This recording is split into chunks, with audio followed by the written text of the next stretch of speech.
Hello there, everybody. It's HeroicLegend here. We are playing a Master Duel because the Under 5 event is up and happening, and we don't have very long to go for it. If you were curious, the loner decks available are Gunkins, Natura, and Matter.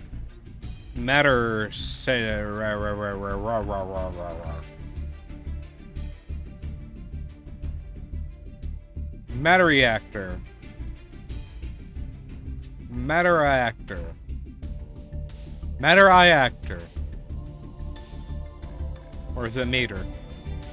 I think it might be Mater. Mater Reactor. This thing. This is the deck. But yeah, those are the loners. Nature is probably for the best, if I'm being entirely honest. But I've seen a lot of people running this Primite, like, Sea Stealth type dealy with the Phantasmal one. I don't know. It seems a little lame. But then again, I might not be in much of a room to talk because I'm about to do a deck profile for this instead of actually going into the video and doing matches because ha ha ha ha, this I don't know how to pilot the deck in this game mode frustrates me. Yay!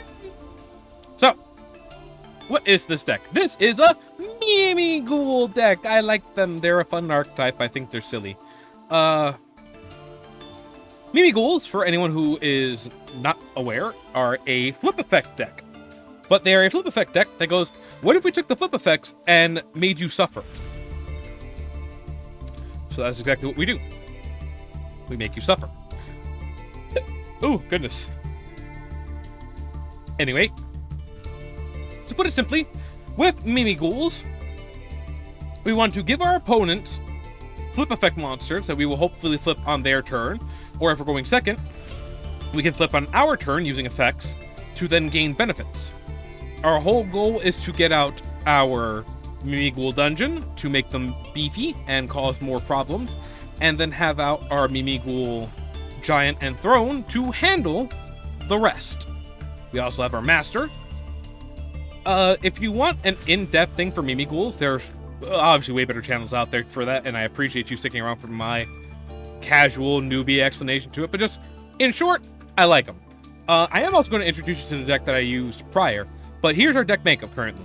Now, because I just wanted to go for a straight up Mimi Ghoul package and try to minimize not drawing non-engine, I went strictly Mimi Ghoul and strictly non-engine hand traps, right? So we got double effect veilers, because effect veilers are good, just period. Also being 1-star, they're easy to exceed into stuff if I have another Mimi Ghoul out if I have to. So they're not the worst dead draw. We have only one Ghost Ogre, because Ghost Ogre, as much as I do like her myself because of her design. Look at Jamer design, actually. Yeah, it's a Jamer design. One of Jamer's OC's daughters. But yeah. She's just good because I do like, you know, gets rid of field spell. Well, gets rid of a face-up spell or trap, right? So field spells, continuous spells and traps, stuff like that. It's good for stopping them from being problems. We, of course, have 3 Ash Blossoms, because Ash is, you know, Ash Blossom. We have 2 Ghost Spells, because Ghost Spell herself is also very powerful against certain decks. We have, of course, the 2 back row destructors over here of Harpies and Heavy. The Heavy Harpies. We got 2 Called Bys to stop our own problems with any of the Ghost Girls, as well as a Cross the Designator to either stop their Called By or stop one of their Ghost Girls without having to stop it for our turn too. We got 2 Imperms, as well as another cross-out target, but also because Imperms are good. And then for the Mimi Ghouls, we have 3 copies of Dragon, 3 copies of Archfiend, 1 copy of Armor, 3 copies of Fairy, 1 copy of Slime, 2 of the Master, 3 of Maker, 2 of Fork, 3 of Dungeon, 2 of Charm, and 2 of Room. Shambles. For more non-engine stuff, we have Baby Tarragon, who can just kind of be used to, you know, target a level 1 monster I have. Probably Dragon would be the best option for that if we don't have, like, the field spell out. Or we have the field spell out, but, like, we can't attack directly. So Dragon could be used with this to, like, win game, potentially. Or again, if they're like on low life points, don't really have much else, we can kind of like maybe take them out that way. We have number 63, Shimoji Soldier, which at the start of your opponent's standby phase, each player draws a card, or each player gains 1,000 life points. Basically a, oh no, we're kind of low, so we're gonna bring this out. We can also use this for Utopic Future, but we'll get to that in a second.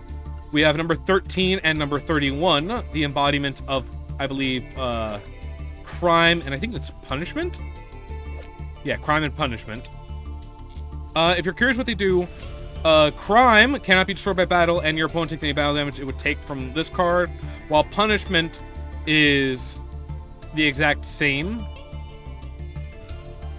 But also, if I can detach material and change all my opponent's monsters face with attack position, while both of them just do that. So, like, if they're trying to not flip my monsters and they're stopping me from flipping them, I can just bring out these boys and they'll just flip you. We, of course, have a Utopic Future for when they run out of materials. And, of course, at the end of the damage of this card battle, the opponent's monster, you can take control of that monster at the end of the turn.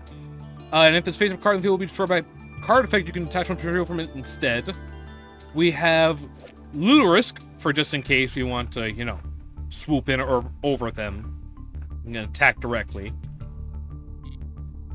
We have Utopic Draco Future for, again, easy.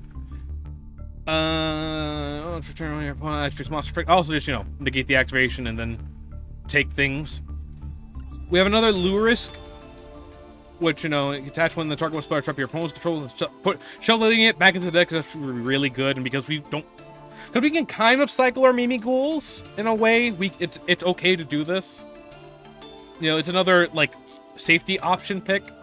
We have, of course, our Giant, who lets our non-Mimi Ghouls XYZ monsters attack directly, while they control a face-down monster, and you can use the following effects of Giant once per turn. When it's XYZ summon, I can get out a Mimi Ghoul from my deck, or I can detach one material from this card, target face-up cards on the field, up to the number of face-down monsters your opponent controls, and then destroy them. So they're either board wipe. And I inflict 1,000 for each card destroyed. So if they have a full back row, but I have flooded their main field with Mimi Ghoul monsters, and then I bring out Giant, Giant comes down, wipes their entire back row, and they take 5,000. And then if I swing with any of my Mimi Ghouls after that, even if they don't have the most attack, as long as I get in a swing with Master and Master mostly, you know, or a Master equipped with Throne, I think. Yeah, because we can also use Throne to get out Master as well, and during the main phase, you can target one Mimi Ghoul Master you control. If this card to it is an equipped field, gains 1,000, then you can return cards from the field to the hand with the number of materials this card has, or had. So, really good for, again, more bouncing and more protection. We want to get out Throne if we don't have Master out in any way, and, you know, I have seen how we can make it more aggressive, but that's on if we have to get aggressive like that. The deck that I actually handled the previous event in, which I apologize if you were not able to get into the Fusion Link one, but I used this deck. This was my evil hero deck, so to speak. Well, this was my first ever hero deck, right? So we ran Dark Magician Red Eyes for the Red Eyes Fusion to make Dragoon, because Dragoon is an unofficial hero. Shut up, he is. Same thing with BLS, he's an unofficial hero, and Predaplant. If Canope can be a friggin' hero, then Predaplant can be a hero. Shut up. Anyway. I know my ratios probably aren't good, but again, for this event, we were limited on stuff, and I didn't also have all that much dust, as you can see. So, with Canope, with the heroes, we went for a Neos thing mostly. Because I did end up... Jamer ended up pulling me evil Neos Lord. And then I crafted my own DPE. I also had gotten... No, we crafted a Malicious Bane. No, I think Jamer actually pulled Malicious Bane for me, and I was just like, hell yeah, I'm gonna put him in the deck. He was awesome. He was an MVP for some of the duels we did. So it was kind of neat. I never really got out Absolute Zero, but he was always a pocket pick for just in case, which is why we also had Super Poly. Super Poly I also thought would work with Neos, but I keep forgetting he needs to be special summoned by Dark Fusion. But, yeah, the only real targets would be for Sunrise in a mirror match, or Zero if they had a water monster, but never really came up, so kind of, Super Poly was a bit of a dead card. The deck's ratios, again, I know the numbers are super off. We had Evil Hero, Infernal Prodigy for free special summon, basically. Of course, 3 Stratos, 1 Violent, because I saw it came in the deck. 3 Shadow Mist, just for good searching. We had 2 Celestials because he was unbanned, and he's really good for Fusion Destiny. 3 Adjusted Gold for, you know, the searching of Dark Fusion or cards that mention it. We had 2 Toxic Bubbles and 2 Dead in Prison, which we would use to make Inferno Wing.